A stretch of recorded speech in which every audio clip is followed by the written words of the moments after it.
नमस्कार, श्री स्वामी समर्थ। आपल्या आणखीन एका नवीन व्हिडिओमध्ये सर्वांचं मनापासून खूप खूप स्वागत आहे। तर आता लवकरच नवरात्री येते आणि नवरात्रामध्ये आपण या पद्धतीचे घट सगळीकडे बसवले जातात। तर आता काही ठिकाणी फक्त एकच कलश ठेवून घट बसवला जातो किंवा या पद्धतीने घट बसून काही ठिकाणी असे मंगल कलश पण ठेवले जातात। तर मंगल कलशला आपण ब्लाउज पीसनं कसं काय सजवू शकतो किंवा ब्लाउज पीसनं कशी काय साडी घालू शकतो हा व्हिडिओ आज मी तुमच्यासोबत शेअर करणार आहे। कारण मग त्यामुळे आपल्या घरात 9 दिवस साक्षात दुर्गा आईचा वास घरात आपल्या लक्ष्मीचा घरात आपल्या वास आहे आणि 9 दिवस आपल्या सोबत आहे। ती साक्षात या पद्धतीचा आपल्याला तो सगळा माहोल तयार होतो आणि खूप छान वाटतं। असं बघतच राहावंसं वाटतं जर आपण छान असं सजवलं आणि त्या पद्धतीचं छान असं डेकोरेशन केलं तर त्यासाठी हा मी आज तुमच्यासोबत व्हिडिओ शेअर करणार आहे।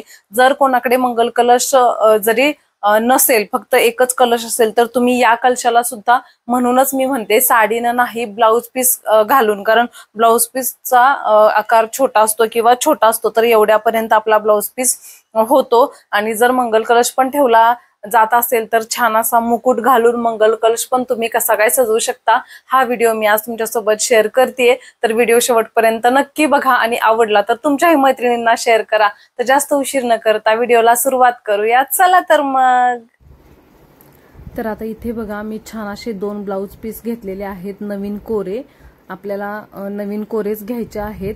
तुम्ही जर मंगल कलशला डेकोरेट किंवा सजवणार आहात तर या पद्धतीनं। तर इथे 2 न घेता तुम्हाला जर एकच घ्यायचा असेल ब्लाउज पीस तर एकच घेऊ शकता, काही हरकत नाही। आता इथं ब्लाउज पीसचं किती मीटर घ्यायचा किंवा काय, आता नॉर्मल आपण ब्लाउज शिवतो तर ते 1 मीटर पर्यंत असतं। तर छोटा कलश असेल तर तेवढा पुरून जातो, पण तुमच्याकडे जसा मी मोठा घेतलेला आहे मंगल कलश त्या पद्धतीचा जर असेल तर मग 1 मीटरचा आहे ते थोडंसं कमी पडू शकतं। त्याच्यासाठी मग तुम्ही 1.5 मीटर कपडा घ्या। नवीनच तुम्ही घेणार असाल तर मग नवीन विकत घेणार असाल तर 1.5 मीटर कपडा घ्यायचा। तर इथे मी 1.5 मीटरचे 2 ब्लाउज पीस घेतलेले आहेत। तुम्ही एक जरी घेतला आणि त्या पद्धतीनं सजवलं तरी सुद्धा चालू शकतं। आता इथे बघा 2 काठ जे दिसत आहेत हिरवे, तर ते 2 काठ 2 बाजूला ठेवून आपण नेहमी जशी प्लेट्स करतो साडींचे जे मी व्हिडिओ दाखवले त्याच्यामध्ये किंवा इथे समोर तुम्ही बघताय त्यामध्ये पण, तर या पद्धतीनं छान असे छोटे छोटे, तुम्हाला यापेक्षा जरी छोटे करायचे असतील तरी पण तुम्ही करू शकता। त्याच्यामुळे अजून छान जास्त निर्या पडतील। जर तुमचा कपडा छोटा असेल तर तुम्ही छोट्या छोट्या प्लेट्स करा। तर या पद्धतीनं छान असं प्लेट्स करून घ्यायच्या आणि मेन महत्वाचं त्याचे म्हणजे जे कोपरे आहेत ते सगळे काठोकाठ सगळे व्यवस्थित जुळवून घ्यायचे, कारण तेच मेन महत्वाचं आहे। त्याच्यामध्ये कंजूशी अजिबात करायची नाही। ते जसं समोर तुम्ही इथे बघितलं ते छान एकसारखे, कारण आपण त्या प्लेट्स पाडताना ते एकसारख्या पडत नाहीत। काही टेन्शन घ्यायचं नाही, त्याचं आपल्याला काही काम नाही। आपल्याला फक्त समोर जे दिसणार आहेत निर्या त्या महत्वाच्या आहेत। तर त्याचे काठ एकदम छान एकसारखे जुळवून घ्यायचे आणि सेम त्याच पद्धतीनं आता इथे बघा, जर तुम्हाला तो कपडा व्यवस्थित असं ह्या ज्या आहेत ते नीट घेता येत नसेल तर आपण निर्या करतो त्या पद्धतीनं करून ठेवा।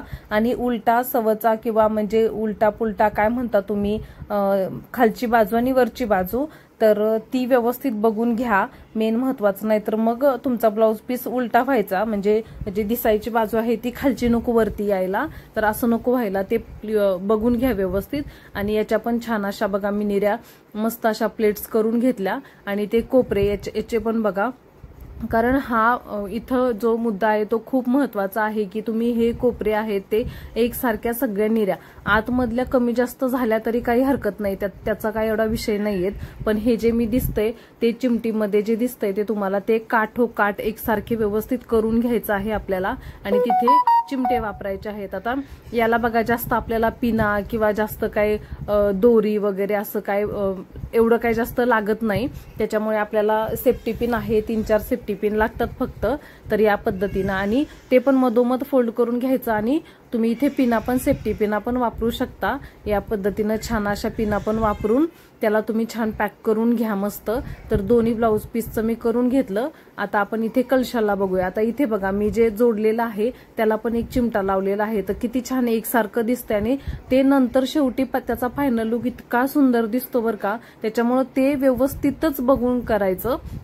तर आता इथे तुम्ही एक ब्लाऊज पीस ठेवला तर तुम्ही जर 2 घेणार असाल तर त्याच्यावरती डबल असं जर बसत नसेल असं पण तुम्ही घालू शकता, पण जर बसत नसेल तर मग काय करा, तुम्हाला इथे मी तसं पण दाखवलंय. आता इथं माझा ब्लाऊज पीस मोठा आहे, म्हणजे मी 1.5 मीटरचा ब्लाऊज पीस घेतलेला आहे, त्याच्यामुळे माझा कलशला तो मोठा होतोय. तर मी जेवढा मला पुढे पाहिजे तर तेवढाच आपण ठेवायचा आणि बाकी मागे ऍडजस्ट करायचा, त्याच्यामुळे ते बरं राहतं. कमी पडलं तर आपल्याला ते व्यवस्थित करता येत नाही, मोठा झाला तरी सुद्धा चालतं. तर मी मागे अजून एक चिमटा लावला, कारण मला जेवढं पाहिजे होतं तेवढं मी घेतलं. आता याच्यापेक्षा छोटं पण तुम्ही घेऊ शकता. जर तुम्ही घटालाच करणार असेल तर मग छोटाच ब्लाऊज पीस घ्यायचा आणि छोटाच कलश घ्यायचा, किंवा जो मातीचा घट असतो त्याला पण तुम्ही करू शकता आणि नारळाला मुकुट लावू शकता. तर त्या पद्धतीने आता इथे बघा, मला जेवढं पाहिजे होतं समोर तेवढं मी घेतलं आणि त्याचे 2 जे आहेत जोडून जे ते समोर जसं दिसतंय त्या पद्धतीनं त्याला छान अशी सेफ्टी पिन लावून घेतली. तर अशीच लावायची आडवी, उभी वगैरे अशी लावायची नाही, ती समोर दिसते बघा त्या पद्धतीनं आडवीच लावायची. आणि पाठीमागं मग मी चिमटा लावून घेतलेला तिथे पण एक सेफ्टी पण लावून घ्यायची. तुमचं जेव्हा पुढचं काम होईल त्याच्यानंतर लावायचे, म्हणजे तुम्हाला समजेल किती ऍडजस्ट करायचंय काय करायचंय. तर त्याच्यानंतर मागे पण एक पिन लावून घेतली. आणि पिना जरा नवीनच घ्या, कारण मग जुन्या पिनांना थोडं अवघड पडतं किंवा खराब झालेल्या असतात, त्या लवकर लागत नाहीत. म्हणून मग नवीन पिना आणि थोड्याशा मोठ्याच पिना घ्या जर तुम्ही डबल घेत असाल तर. तर आता इथे बघा, दुसरा पण ब्लाऊज पीस मला त्याच्यावरून घ्यायचा आहे, पण तो आता असा बसत नाहीये. तर मी आता तो समोरचा चिमटा आहे तो काढून मी व्यवस्थित एकसारखं त्याला पण लावून घेणार आहे. तर बघा, कारण 2 ब्लाऊज पीसनं काय होतं, खूप छान असा लुक, आणि तो पण कॉन्ट्रास्ट घ्यायचा.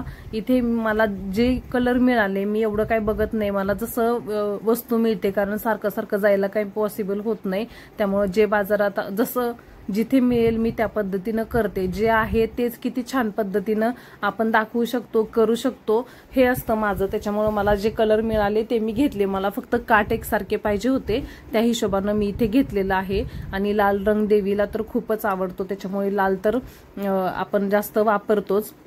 तर तुम्ही त्याच्यावरती ठेवून जर तुमचं बसत नसेल तर मग त्याचे 2 भाग आहेत बघा, त्या दोन्हीला 2 मी वेगळे वेगळे चिमटे लावून घेतले. आणि आता त्याच्यानंतर मग मी ते सगळं एकत्र करून त्याला पण अजून एक दुसरी पिन लावून घेणार आहे त्याच्यावरती, कारण तेवढं सगळं चारी म्हणजे आतला ब्लाऊज पीस आणि वरचा त्याला एक सेफ्टी पिन अजिबात बसणार नाही, त्याच्यामुळे मग मी तिथे वेगळी सेफ्टी पिन लावलेली आहे. तर या पद्धतीनं पण तुम्ही आतला ब्लाऊज पीस जो लावलेला आहे त्याचं माप आणि वरून लावलेलं आहे त्याचं माप एकसारखं आलं पाहिजे हे बघायचं. जेव्हा आपण हे हातानं छान असं फिनिशिंग देतो ना, ह्या प्लेट सगळ्या एकसारख्या छान असं करतो ना, त्याच्यानंतरचा जो लुक असतो ना तो साडीचा, तर तो इतका सुंदर असा दिसतो. मी नेहमी सांगते की हेच महत्वाचं आहे. आणि छान असं थोडंसं दाबून घ्यायचं, चेपून घ्यायचं, म्हणजे एकदम छान असं चापून ती साडी सगळी बसते किंवा तो ब्लाऊज पीस आहे तो बसतो. आता याच्यामध्ये जर तुमच्याकडे विड्याची पानं किंवा आंब्याची पानं असतील तर ती तुम्ही टाका. सुपारी, 1 रुपयाचं कॉईन, हळकुंड आणि हळदी कुंकू त्याच्यामध्ये टाकायचं आहे. आता इथे माझ्याकडे ते काही अवेलेबल नव्हती पानं, म्हणून मी केलं नाही, कारण इथे मी फक्त व्हिडिओ करते. आणि नारळ घेताना पण वरची बाजू खालची बाजू जी आहे ती बघूनच घ्यायची आहे. आणि इथे आता मी एक मुकुट घेतलेला आहे देवीचा, इतका सुंदर असा छान असा मुकुट घेतलेला आहे. आणि त्याच्यानंतर इतका छान असा लुक येतो बरं का, खूपच सुंदर असं वाटतं. तर हे तुम्ही नक्की करा. मी तर म्हणेल 9 दिवस तुमच्या घरामध्ये साक्षात देवी अवतरली आहे याचा भास तुम्हाला नक्कीच होईल. आणि त्या नारळाला मी छान असा मुकुट लावून घेतला आणि आता मी छान अशी ज्वेलरी पण घालून घेते. आता इथे तुमच्याकडे जी पण काही ज्वेलरी असेल तर ती तुम्ही देवीला घाला. आणि त्याच्यानं जो लुक आहे ना तो खरंच इतका छान, म्हणजे मलाच ते सगळं काढावंसं वाटत नाही नंतर तो साज शृंगार. आणि ते जेव्हा मी व्हिडिओ करते ना त्याच्यानंतर मला ते अक्षरशः नको वाटतं ते सगळं काढायला. इतकं सुंदर असं तुम्हाला स्वतःला पण इथे वाटत असेल, इतकं छान दिसतं. आणि 9 दिवस आपल्याला हे ठेवायचं आहे, म्हणजे घरातली पॉझिटिव्हिटी आणि तो घरातला तुम्ही सतत तिथे जाऊन तुम्ही ते रूप आणि ते देवीला बघत राहाल. म्हणून मी सांगते की खरंच तुम्ही करा. आणि गजऱ्याशिवाय तर सगळं अपूर्णच असतं, तुम्हालाही माहिती आहे. आणि आपण त्या दिवशी तर ओरिजिनल गजरा देवीला आणायचा आहे, त्याच्यामुळे तो सुगंध आणि तो सगळा मान देवीचा असतो, तो इतकं छान असं वाटतं. आता इथे मी रेडीमेड गजरा मी तुम्हाला घालून दाखवतेय, कारण मी व्हिडिओ करते. त्या दिवशी तुम्ही नक्कीच ओरिजिनल मोगऱ्याचा गजरा आणा देवीसाठी. किंवा वेणी आणा आणि छान असा हा आपला पहिला लुक देवीचा ब्लाऊज पीस पासून झालेला आहे। आणि बघा तुम्ही स्वतः बघू शकता किती सुंदर असं म्हणजे साक्षात देवीच अवतरली आहे असं तुम्हाला एकदम जवळून मी दाखवते। बघा फिनिशिंग आणि तो लुक आणि तो मुकुट पण इतका सुंदर असा दिसतोय। तर हे बघा किती छान असं वाटतंय आणि असं तुम्ही जेवढं सजवाल तेवढं कमीच आहे। तर या पद्धतीचा हा आपला एक पहिला लुक आहे देवीचा तो झालेला आहे। आता इथे मी तुम्हाला ब्लाऊज पीस पासूनचा दुसरा दाखवते। आता इथे तुमच्याकडे जर डबल ब्लाऊज पीस तुम्हाला आता डबल वापरायला काही हरकत नाही, आपल्या सगळ्यांकडे ब्लाऊज पीस असतात आणि इथे तुम्हाला कॉन्ट्रास्टच घ्यायचा आहे, तुम्हाला सेमच असायलाच पाहिजे असं काहीच नाहीये। त्याच्यामुळे तुम्ही स्वतः बघा आता यातला तुम्हाला कोणता लुक आवडेल तो तुम्ही करू शकता, काहीच हरकत नाही। फक्त ते जे आहे काठाची बाजू ती एकसारखी यायला पाहिजे, ती तेवढी फक्त खात्री करा। आता इथे मी तो दुसरा ब्लाऊज पीस लावलेला आहे ना तो काढून घेतला आणि त्याच्या मी 3-4 प्लेट ठेवल्या आणि बाकीचा म्हणजे जसे आपण साडी नेसतो आणि पदरासाठी पदर ठेवतो त्या पद्धतीने आपल्याला या ब्लाऊज पीसचा पदर काढून घ्यायचा आहे। आता इथे बघा ते जे काठ आहेत तर ते व्यवस्थित उलटे सुलटे आहे ते व्यवस्थित बघून घ्या आणि ते जे हिरवे काठ दिसतायत तर ते एकत्र करायचे आणि जसं आपण पदर सोडतो पदर काढतो त्या पद्धतीने आपल्याला थोडं अंतर ठेवायचं आहे। मी जिथं चिमटा लावला आहे तर मी थोडासा अजून मोठा घेते कारण कमी नको पडायला नंतर। तर मग चिमटा लावून घेतलेला आहे, त्याच्या पुढची बाजू जी आहे ती मी पदरासाठी ठेवणार आहे आणि जी पाठीमागची राहिलेली बाजू आहे त्याच्या ज्या काही 3 ते 4 काय प्लेट्स होतील तर इथे बघा समोर दिसतंय तुम्हाला त्या पद्धतीनं। तर त्या पद्धतीनं इथे मी त्याच्या अशा प्लेट्स करून घेतल्या, इथे समोर तुम्हाला दिसतंय याच पद्धतीनं तुम्ही करा जर तुम्हाला डोक्यावरून पदर घ्यायचा असेल त्या कलशाच्या तर त्यासाठी। आणि जे कोपरे आहेत ते नेहमीप्रमाणे मी सांगते त्या पद्धतीनं ते एकसारखे करून घ्यायचे आणि ते फोल्ड करून घ्यायचं। आता इथे बघा समोर तुम्हाला दिसतंय आणि हा जो निळा चिमटा दिसतोय तर इकडचा भाग आहे तो मी पदरासाठी ठेवलेला आहे आणि त्याला फोल्ड करून घेतलं बघा। आणि ते जे कोपरे आहेत जे हिरवी काठाचा भाग आहे तो जुळवून घ्यायचा, एकत्र करून घ्यायचा। छान अशा हातानं पण तुम्ही बोटानं छान स्प्रेड करून छान चापून असे घेऊन एकसारखे काट करून ते सगळं मध्ये फोल्ड करायचं आहे। तिथं तुम्ही सेफ्टी पिन किंवा चिमटा पण वापरू शकता। तर आता इथे कलशाच्या बाजूला पाठीमागून आपल्याला त्या एक बाजू इकडे एक बाजू तिकडे जसं समोर दिसतंय त्या पद्धतीनं तुम्हाला इथे हा ब्लाऊज पीस घ्यायचा आहे। आता पदराचा भाग काढलेला आहे तो पाठीमागच्या साईडला तुम्हाला दिसतोय बघा इथे। तर या पद्धतीनं आता इथे माझा ब्लाऊज पीस मोठा आहे त्याच्यामुळे मी पाठीमागे एक चिमटा लावून घेऊन त्याला होल्ड केलेला आहे। तर आता इथे बघा ते सगळ्या निऱ्या आहेत त्या अगोदरच्या ब्लाऊज पीसाच्या काठाबरोबर आपल्याला हे काठ जोडायचे आहेत। तर आता इथे मी बॉल पिनचा वापर करते, तर हे मी फक्त तात्पुरतं बॉल पिन लावलेले आहेत दोन्ही बाजूला, कारण जर आपल्याला समजा पदर कमी पडला छोटा पडला तर आपल्याला ह्याच्यातली अजून एक प्लेट कमी करायची आहे, तर त्याच्यासाठी मी ते पॅक केलेलं नाहीये। तर या पद्धतीनं तर आता इथे आपण पदराचा भाग बघूया। तर त्या पदरासाठी आपण फोल्ड करून घेतलेला आहे ते तसंच आहे, तर तो काठाचा भाग आपल्याला डोक्यावरती यायला पाहिजे या पद्धतीनं आणि ते येतच तिथं समोर तुम्हाला लगेच समजेल जेव्हा तुम्ही पदर घ्याल तेव्हा। तर छान असा एकसारखा करून बघायचा आणि छान असा आता आपल्याला बरोबर तेवढाच पाहिजे तर एवढा आपल्याला पदराचा भाग निघालेला आहे। तर मग आता इथे ज्या बॉल पिन लावलेल्या होत्या तिथे मी ते काढून सेफ्टी पिननं छान असं पॅक करून घेणार आहे। आता इथे जर तुमच्याकडे मोठ्या सेफ्टी पिन असेल तर एकामध्ये तुमचं काम होऊन जाईल। आता इथे माझ्याकडे मोठी नव्हती म्हणून मी 2 पिना वापरून आतल्या ब्लाऊज पीसला जोडून घेऊन ते छान असं पॅक करून घेतलेलं आहे, म्हणजे मग ते हलणार नाही किंवा निघणार नाही, एखादी निरी वगैरे निघायला नको, कारण हे आपल्याला खूप दिवस ठेवायचं आहे। आता त्याच्यानंतर छान असा ज्वेलरी आहे आपल्याकडची ती घालून घ्यायची या स्टेजला, कारण जर मुखवटा असेल तर मग त्याला डॅमेज व्हायला नको, स्क्रॅच पडायला नको, तर त्याच्यासाठी तुम्ही अगोदर ज्वेलरी घालून घ्या आणि त्याच्यानंतर मुखवटा घालून घ्या।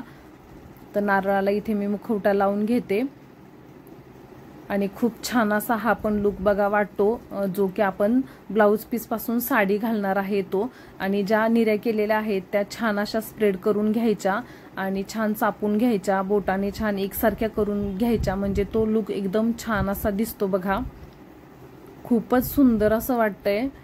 आणि जेव्हा तुम्ही ब्लाऊज पीस घ्याल तेव्हा या पद्धतीचा घ्या खणाने, तर खूपच सुंदर असं दिसतं आणि थोडंसं चापून घ्यायचं आणि तो बघा समोर जे तुम्हाला दिसलं ते, तर इथे तुमचा जो मधला सेंटर आहे तर त्यानं छान असं या पद्धतीनं करून घ्यायचं.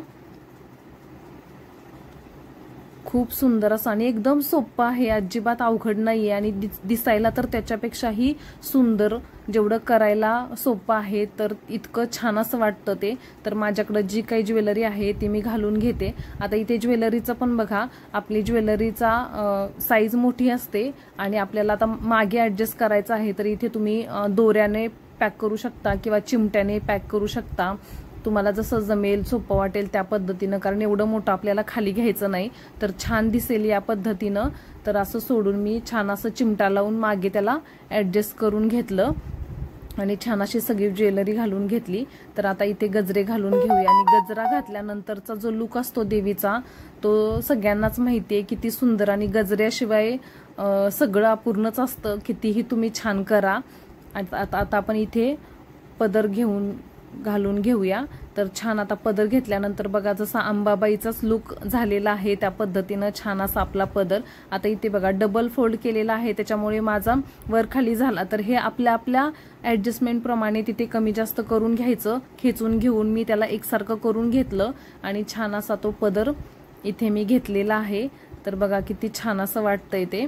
तर छान व्यवस्थित बघून घ्यायचं फिनिशिंग. आणि हवी असेल तुम्हाला तर गजऱ्याच्या इथे वरती डोक्यावर तुम्ही एक सेफ्टी पिन पण लावून छान असं करू शकता. तर या पद्धतीनं आपला हा पण लुक झालेला आहे दुसरा.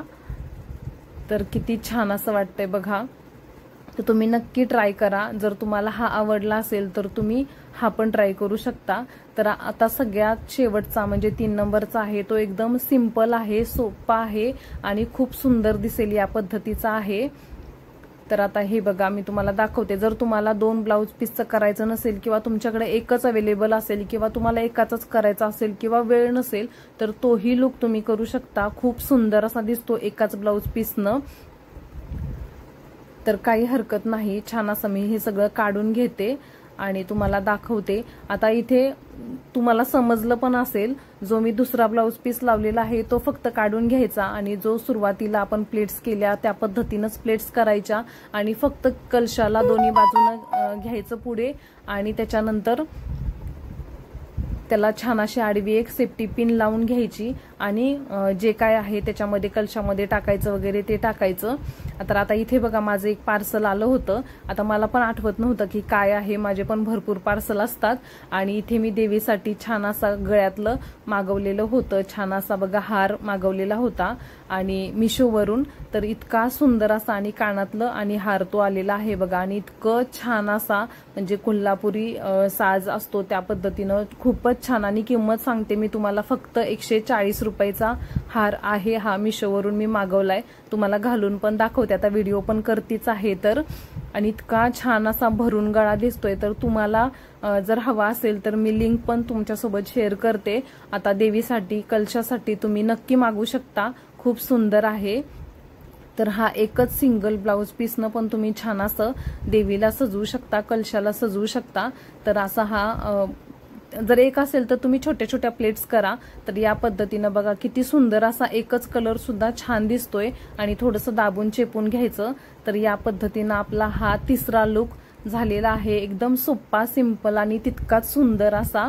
तर मी तुमच्यासोबत जे आपण पेरलं होतं धान्य, तर त्याचा पण मी तुमच्यासोबत एक व्हिडिओ नेक्स्टला शेअर करणार आहे की एक ट्रिक तुम्हाला सांगणार आहे की खूप लवकर तुमचा घट उगवेल या पद्धतीची. तर अशा पद्धतीनं सोप्या 3 पद्धतीनं एका ब्लाऊज पीस पासून आपण छान असा कलश सजवू शकतो. तुम्ही बघितलं किती सुंदर असा आपला कलश दिसतो. अशा 3 पद्धती मी तुम्हाला दाखवलेल्या आहेत. तर तुमच्याही आता नवरात्रीला तुम्ही घट बसवताना जेव्हा मंगल कलश ठेवाल तेव्हा या मंगल कलशला तुम्ही या पद्धतीनं छान असं सजवू शकता किंवा फक्त नारळाला तुम्ही असा मुकुट लावला तरी सुद्धा चालू शकतं. आणखीन एक मी तुम्हाला नेक्स्ट व्हिडिओमध्ये हे जे मी धान्य फक्त आजचा 3रा दिवस आहे, हे मी धान्य पेरलं होतं. तर बघा किती छान असं आलंय. तर नेक्स्ट व्लॉग मध्ये मी पूर्ण डिटेल याच्याबद्दल माहिती सांगेलच. तर 2-3 दिवसामध्ये इतकं छान असं हे धान्य आपलं आलेलं आहे.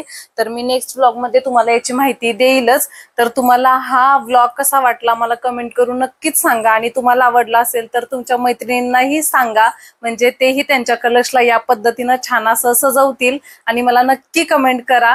तर चला तर मग अशा छान छान व्हिडिओ सोबत पुन्हा भेटूया. तोपर्यंत सर्वांना श्री स्वामी समर्थ. धन्यवाद.